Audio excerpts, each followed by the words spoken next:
আসসালামু আলাইকুম।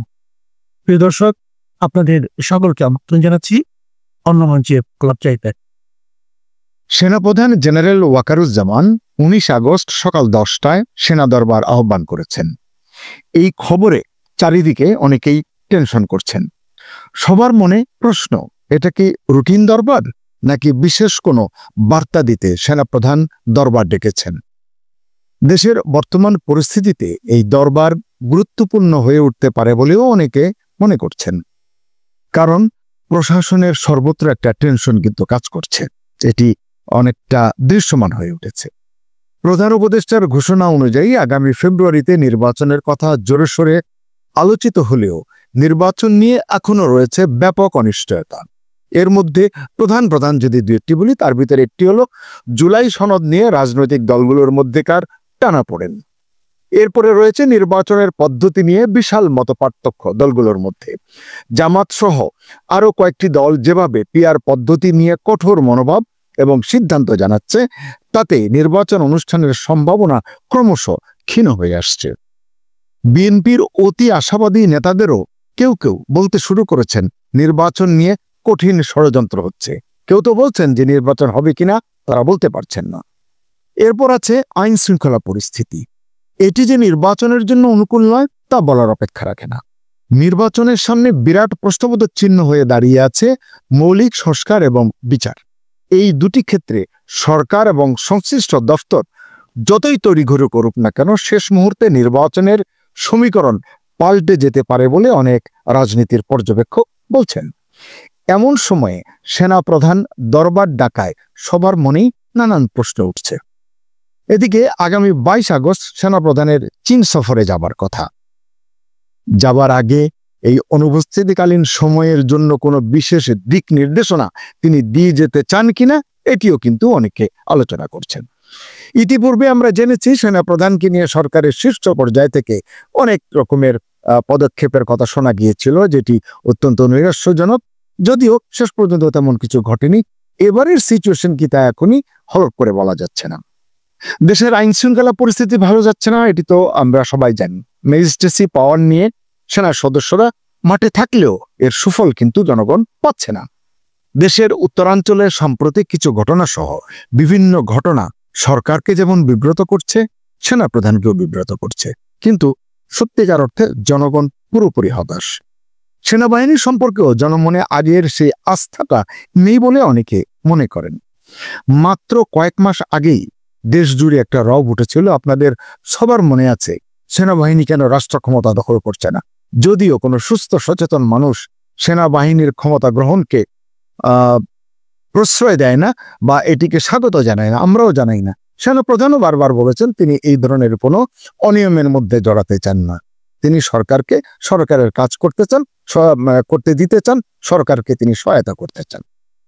যাই হোক, ধর্মীয় সংখ্যালঘুদের নিপীড়নের কারণে মানুষ কিন্তু এখন সেনাবাহিনীর উপরে বেশ হতাশ। বিশেষ করে গোপালগঞ্জের ঘটনার পর জনগণ সেনাবাহিনীর কাছ থেকে আর আসলে কিছুই প্রত্যাশা করে না। যদিও সেদিন সেনাপ্রধান জন্মাষ্টমীর অনুষ্ঠানে ধর্ম বর্ণ নির্বিশেষে সকলকে ভালো থাকতে উদ্বুদ্ধ করেছেন, ভালো থাকার পরামর্শ দিয়েছেন, আনন্দ আয়োজন করতে বলেছেন, অনুষ্ঠান উদযাপন করতে বলেছেন সবকিছুতেই সেনাবাহিনী তাদের পাশে থাকবে। বিশ্বাস করুন, এই বিষয়টি নিয়ে আমি যে কয়জনের সঙ্গে কথা বলেছি, কারো মনেই এতটুকু আশার বাতি জ্বালাতে পারেননি সেনাপ্রধান, বা সেনাপ্রধানের বক্তব্য তাদেরকে এতটুকু উদ্বুদ্ধ করতে পারেনি। সরকারের উপদেষ্টাদের নিয়েও কিন্তু দেশে এক ধরনের সমালোচনা রয়েছে, নানান প্রশ্ন, নানান বিতর্ক রয়েছে, যেটি অত্যন্ত বিব্রতকর অনেক ক্ষেত্রে। এছাড়া রয়েছে কি আওয়ামী লীগের প্রত্যাবর্তনের আশঙ্কা। এটি নিয়ে সরকারের ভিতরে এক ধরনের ভয়, পুলিশ প্রশাসনের ভিতরে এক ধরনের আতঙ্ক কাজ করছে। এটি সরকারের জন্য একটি বিরাট চ্যালেঞ্জ হয়ে দেখা দিয়েছে। সামনে যদি নির্বাচন অনুষ্ঠানের আয়োজন ঠিকভাবে অগ্রসর হয়, সেক্ষেত্রে আওয়ামী লীগ সরকারের জন্য অনেক বড় চ্যালেঞ্জ হয়ে উঠতে পারে। এক্ষেত্রে সরকার কি সিদ্ধান্ত নেবে, যত দ্রুত তারা সিদ্ধান্ত নেবে তত বিষয়টি সহজ হতে পারে বলে রাজনীতির বিশ্লেষকরা মনে করছেন।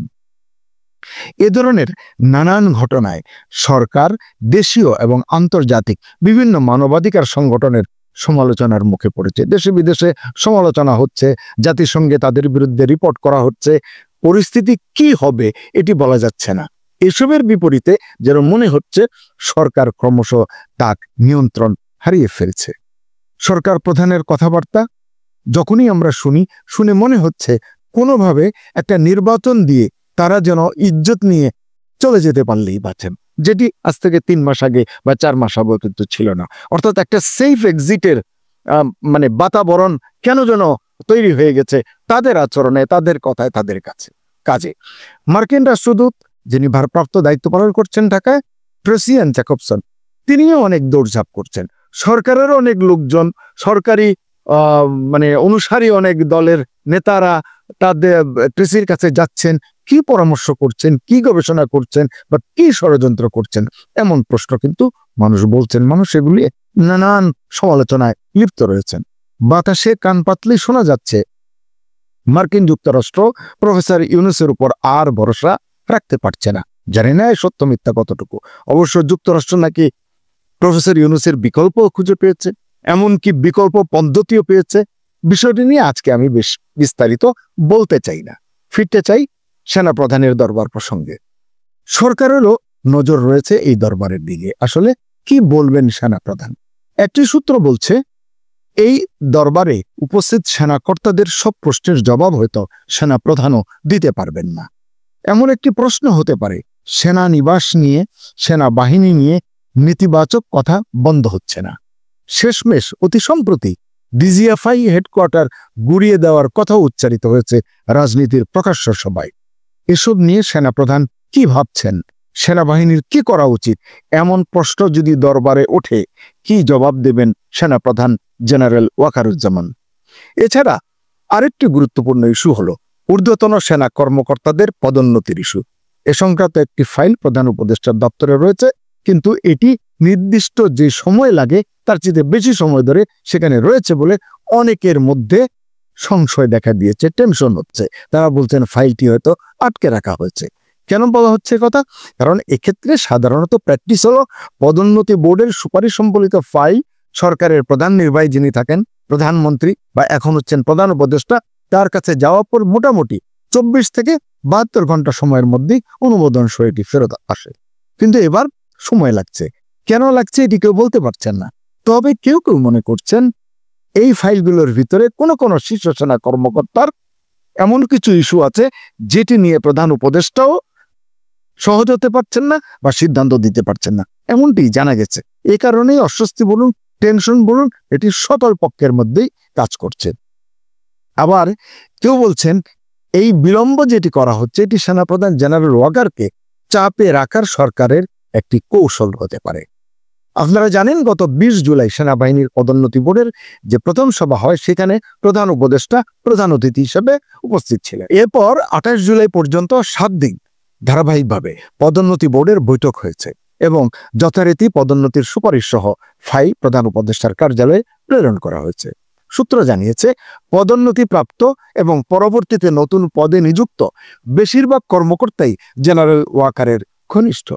এর মধ্যে রয়েছেন নবম পদাতিক ডিভিশন 9 ডিভিশনের GOC major general Mohammad Moin Khan এবং NSI DG major general Abu Mohammad Sarwar ফরিদের ফাইল। তাদের কারো কারো বিষয়ে কিছু ইস্যু আছে যে জন্য প্রধান উপদেষ্টা বিলম্ব করছেন বলে মনে করা হচ্ছে। এদিকে quarter master general lieutenant general Faizur রহমানের নেতৃত্বে 10 সদস্যের একটি দল, ঊর্ধ্বতন কর্মকর্তারা রয়েছেন, এই দল গত 16 আগস্ট পাকিস্তান সফরে গেছে। তারা ফিরবেন 24 আগস্ট। কিন্তু তার আগেই দেশের বাইরে যাচ্ছেন স্বয়ং সেনাপ্রধান। বলেছি 22 থেকে 25 আগস্ট তার বেজিং সফরে থাকার কথা, বেজিং এ অবস্থান করার কথা। তার এই অনুপস্থিতিকালীন সময়ের করণীয় বা কৌশল সম্পর্কেও দিক নির্দেশনা দেওয়া হতে পারে মঙ্গলবারের দরবারে। আরেকটি বিষয় গুরুত্বের সঙ্গে বলতে চাই, সেটি হচ্ছে যে সেনাপ্রধান যাচ্ছেন চীনে। কিন্তু অন্তর্বর্তীকালীন সরকার আমরা দেখছি এক ধরনের মানে তাদের পরিকল্পনা যেন পরিবর্তন হয়েছে। তুরস্ক, পাকিস্তান এবং যুক্তরাষ্ট্রের সাথে প্রতিরক্ষা সহযোগিতা জোরদার করার উপায় অনুসন্ধান করছে। এমন একটি প্রেক্ষাপটে সেনাপ্রধানের চীন সফর কি বার্তা নিয়ে আসে সেটাও দেখার অপেক্ষা। সে পর্যন্ত সবাই ভালো থাকুন, সুস্থ থাকুন, নিরাপদ